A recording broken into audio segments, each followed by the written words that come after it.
Hey everyone, good to be with you today. I am going to be starting on a stronghold today. And yeah, I know you might find that hard to believe because I've been talking about doing this for a long time. But here we are, and we're going to start looking at pride. And I think pride is one of those things that we really need to take a moment to just really consider what it is and the fact that we might have it in our life. In fact, I would go so far as to say that we probably all do. I have never met anybody in my life that I would say did not have an area of pride about something. Now, it doesn't have to be an arrogance, it doesn't have to be anything like that. But pride is one of those things that's pretty sneaky, and it can really start to affect our life in ways that we're unaware of if we don't nip it in the bud fairly quickly. So let's take a look at what the definition of pride says. And in the dictionary, there's a few things here. And one of those things is having a feeling of deep pleasure or satisfaction derived from one's own achievements, the achievements of those with whom one is closely associated, or from qualities or possessions that are widely admired. To be conscious of one's own dignity, to be especially proud of a particular quality or skill. Now, as we go through this, what we're going to be doing is we're going to be taking a look at what it is, how it displays itself in our lives, or the symptoms, the things that other people can recognize. And I'm going to hopefully bring some light to some things that maybe we didn't realize were areas where we struggled with pride. And yeah, really, they are reasons. So when we look at them and go, okay, that's me, that's actually an area of pride.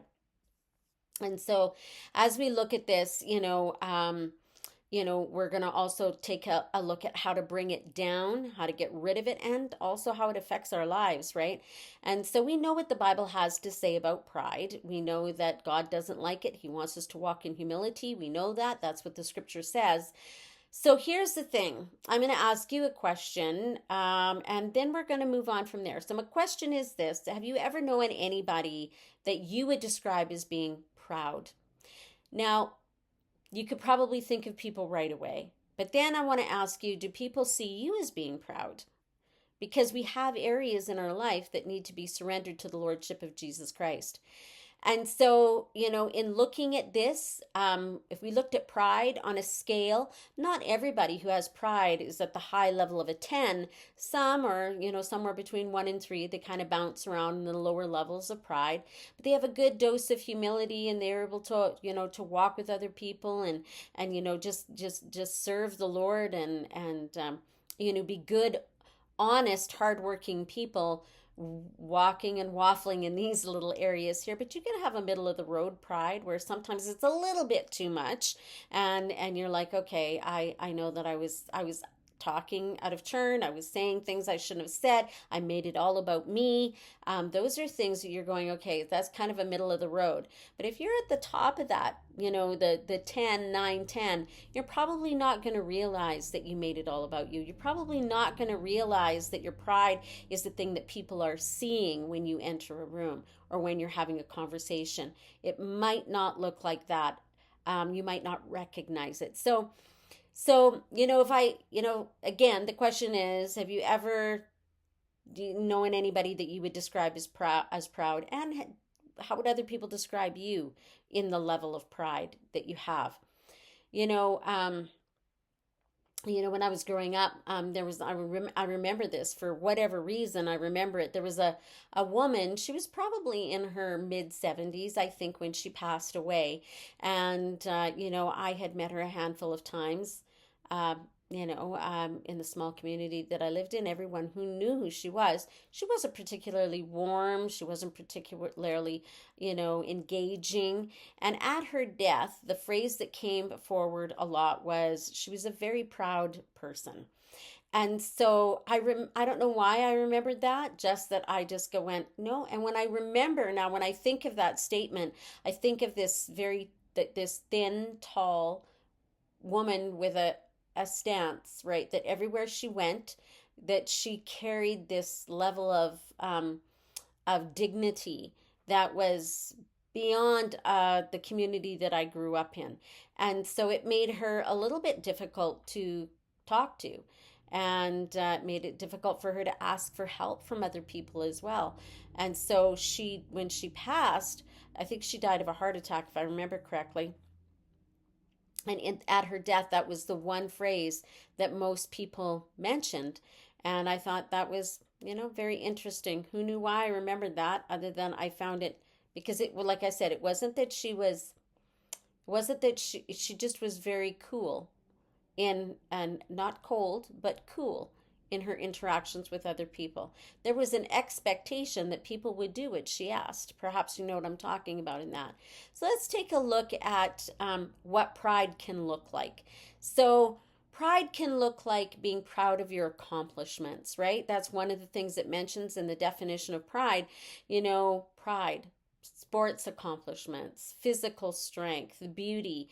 Not that beauty is an accomplishment, although I suppose you could, with all the things you can get done today, it might be an accomplishment, right? It could be the number of plaques that you have on the wall, or the number of letters that you have behind your name or in front of your name. It can be all of those things. So sports accomplishments fade though. But what I found very often is that people who are, who had a lot of accolades occurring while they were children, while they were young adults, maybe even still in school, who had those kinds of, well, they're a very gifted football player, or, they tend to carry that with them, that level of pride throughout their life. And so, I just, to take a look at that and go, your skill and your ability on how you play a particular sport, or the artwork that you can do, or the teaching that you can bring forth, or any other accomplishment that you might have, is not an indication of your character, and it is not it is not an indication of how the Lord sees you. It is a gift. Those things that you are able to do is a gift given at the hand of God. And so you might be gifted in an area of sports where I was not, but there are other areas that I'm gifted in. For artists, you might be able to sing, or to draw, or to paint, or to do any other number of things in artwork, and people will look at that and will go, how amazing, how fantastic.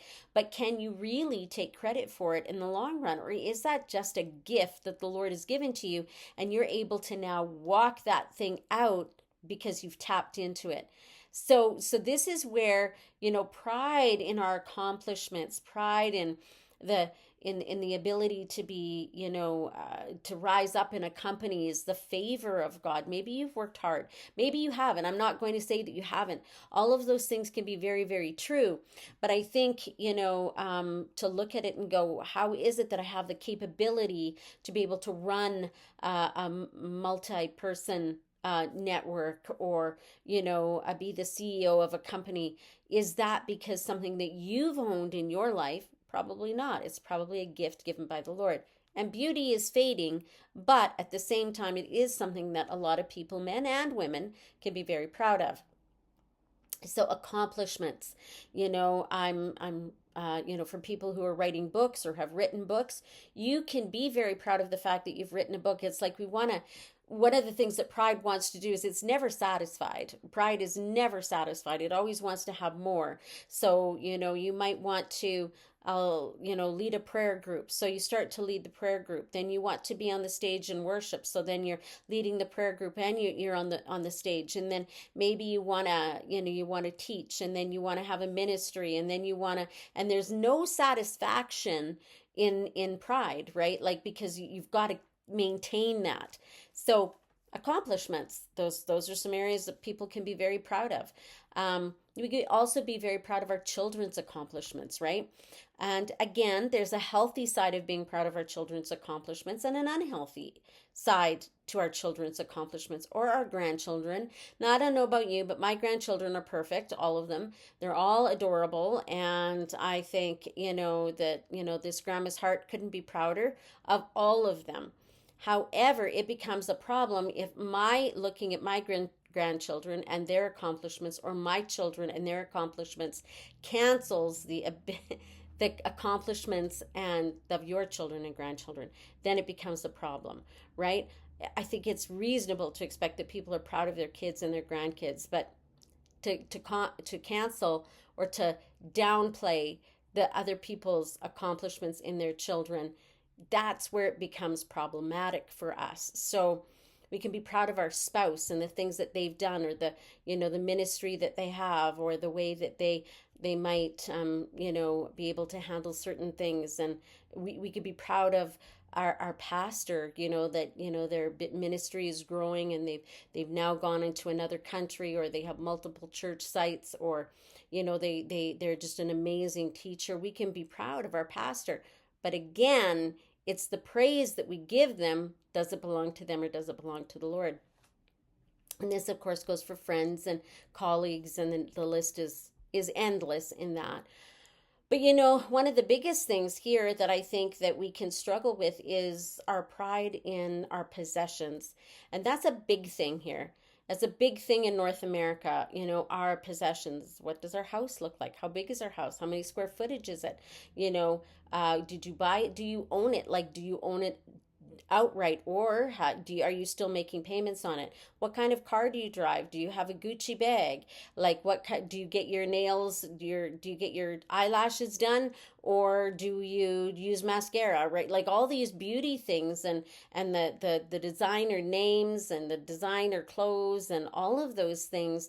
There's a something about pride in our possessions, right? And I'll be honest, I worked at Walmart for a year and a half or something like that, before, in between the place I had left and going into the bank. And there was people that would come in there, and they would buy clothes, and they had groceries, and they didn't have enough money. And this is a true story. They didn't have quite enough money to pay for the groceries and the clothes that they had for themselves. And so the clothes made them look like they had money. And so they put the groceries back and bought the clothes. I'm not joking when I say that. I've also had people while I was working there that would come in, and they would come in with their Guess purse or their Guess wallet, or some other name brand, and they'd have on all the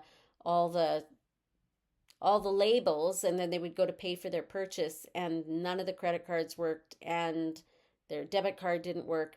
These are true stories. And so, pride in our possessions, it's the way that we present ourselves that becomes the most important thing. And people have to see that we have something that really we don't even have, right? And like I said, it could be in the type of car, it could be in our financial success, it can be in our spiritual success. Proud of our status. What is our status? What is our title? Are you known as a prophet? Are you known as a prophetess, a teacher, a pastor, an evangelist? Are you known as a doctor? Are you a doctor? Right? Like, all of these things, these are the things that we can become very proud in. We're a musician, we can play all these instruments, right? Success in any of those realms gives us a pride that is maybe not as healthy as it should be. And so, as we consider ourselves and we consider where we're at in this, we're going to continue this on another day. Next Friday, we're going to take a look at it a little bit more. But, so here's the thing. Pride can be very subtle, and pride can be one of those things that we don't recognize, even as we continue to walk in pride. So what I'm going to do is I'm just going to go over a few things today that might cause you to realize that pride is an issue, right? So one of those things can be, are you easily hurt by things that other people say or do? That can be an indication of pride in your life, because the reality is, why are you hurting? What if they've done something that's legitimately harmful? Absolutely. If you've been hit, if you've been those are legitimate reasons. But oftentimes, if we're easily offended, right?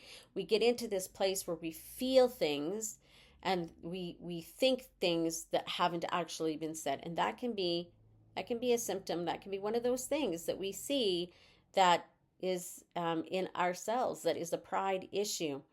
So, those are just two of the things, right? Like, our level of patience with other people, these are just areas for us to look at it and go, I might have an issue here, a little bit bigger issue than I thought that I had. So, how do we deal with pride? And this is where I'm just going to end up for today, just because there's a lot to this, and there's going to be a lot of conversation to be had as time goes on. And it's something that's going to pop up from time to time. But, it's never a bad idea to come before the Lord and to seek his face and to go, Lord, I just humble myself before you. I'm just going to come just as I am today. And I'm just to agree with you and say, I have pride in my life. Whether I see it right now or I don't, I'm going to come and I'm going to say, yeah, I'm pretty sure that's here. Why? Because we're human. And why is because the devil is after us, and to have pride in our lives, because it will sidetrack us. It'll get us to do things and say things that we would not otherwise say or do. So the first thing is if you've noticed any of these things, if you've recognized any of the things that I've said, that you have pride in any of those areas, that you have pride in areas of your possessions, your labels, your titles, if you have pride in the area of your accomplishments, your past accomplishments, if you're striving, that's a really good one. If you're just continually striving to reach another level, because the thing about pride is it's never satisfied. It you can never say enough to it. It's never going to be satisfied. And so if you're known as somebody who has let's go something simple, right? That you're a great singer, right? Or that you are somebody who is prophetic, or somebody who's a great teacher, or maybe you're just the best at your job. If you have areas of pride in that, and you're going, this goes beyond just an appreciation to the Lord for what he's done in my life and the gift that he's given me, then I want you to consider just to admit before the Lord that you are proud, that you have a pride issue, that there's an issue or there's something in your life that you are proud. And so just admit to the Lord. That's step number one. How do you deal with pride? Just admit to him, I am proud in this area. I'm proud of the fact that you speak to me. I'm proud of the fact, Lord, that I can sing. I'm so proud, Lord, that I can sit behind a piano and I can play whatever. I'm proud, Lord, of the fact that I've been to many different places and I've spoken in many different churches, or that I was the best in my profession while I was working, or that I am the best in my profession right now, that I'm a specialist. I'm proud of those things, right? And I'm proud of the fact that my closet holds nothing but name brand clothing in it. I'm proud of that, and then so just go to the Lord and say, Lord, I admit that I'm proud. I admit that I'm proud. And then humble yourself before the Lord. And when I say that, I mean just come before the Lord and say, Lord, I recognize that there is pride in my life. And I'm asking you, Lord God, that you would just accept me for who I am right now. And I empty myself right now of all that pride. And I just give it all to you. I want to be proud of who you are in me and the things you've done, that this pride, this glory should go to you. It doesn't belong to me. So just humble yourself before the Lord. And then the other thing is if there's anybody that you need to ask for forgiveness for, then go ahead and do that. I want you to look at the people that you may have to go and ask forgiveness from, because your pride ended a relationship maybe, or your pride got in the way in some particular way. And so I want you to consider, asking for forgiveness. And then the next thing is to forgive other people. I want you to go, and for those people that you need to forgive, because it's easy to hold on to things that people have done in our heart, in our life, things that people have wounded us by things that they've said out of their own pride, and for us to hang on to that and not want to forgive them. That's an easy thing to do. And just to humble yourself enough to go to that person and say, I forgive you. If you want forgiveness for the things you've done, be willing to go to the other person and forgive them for the things they've done. And then the last thing, it seems like a very simple thing, but really it's just, I'll say one thing before that, and I'll say it's this, is just to be aware of, your conversation. Be aware of your actions. Be aware of your presentation of yourself. And as you're doing that, be aware of where you start to see pride creep in, and then be quick to go to the Lord with that. And then honestly begin to love and accept other people for who they are and where they're at. You might be having a conversation with somebody and maybe they are proud, and maybe you're getting frustrated with the conversation because it's just a continuation of the same. And I have family members like this, and it just seems to be a constant, I've done this, I've done that, and that's great. And maybe it's true. But the reality is again, it's just loving them for who they are and where they're at, and knowing that there's a reason that they struggle with pride. And so we're going to get into some of that at another time in another session. So I hope as we've looked at this, that this is something that you're going to find valuable, you know, because, pride comes before fall. That's what the scripture says. And we don't want to go there, do we? And so just to encourage you, just check your heart. Begin to see if there is any pride. And when you recognize it, take it before the Lord and just say, hey, God, I see that I have pride in this area. Please forgive me for that. And I humble myself before you. I want Jesus to show forth. And so that's really it for today. Like I said, I hope it's encouraging to you. And we will see you next week as we continue down this journey. Just taking a look at what some of those symptoms or what some of that stuff will look like. Is it not really a symptom, but how it plays itself out in your life? How does pride look in your life? How does it come across to other people, right? And how does it feel inside of you? That's what we're going to talk about next week. Getting rid of these strongholds one by one. So taking a look at pride, getting rid of pride in our life, and welcoming that spirit of humility. And so I would say this as well. Humility really is preferring someone else above yourself and saying, no, that person did really, really great. And I'm really proud of them. I'm really happy for them that they were able to step that fully into that thing and do so well at it. Good job, right? That's another area where we can start to get rid of the pride in our life. I apologize for my voice, but I do have some seasonal allergies that I'm still working through. Thank God we're coming to the end of that. And so thank you so much for listening. God bless you so much. Have yourself a great day and be encouraged. If you like what you're hearing, please like, share, subscribe, and leave a comment. It means so much to me, and you can help me out so much by doing that. I find that, some of the things that I talk about here have great value. I would like to say that everything I talk about on this channel has great value, but thank you so much for your support. Have a great day.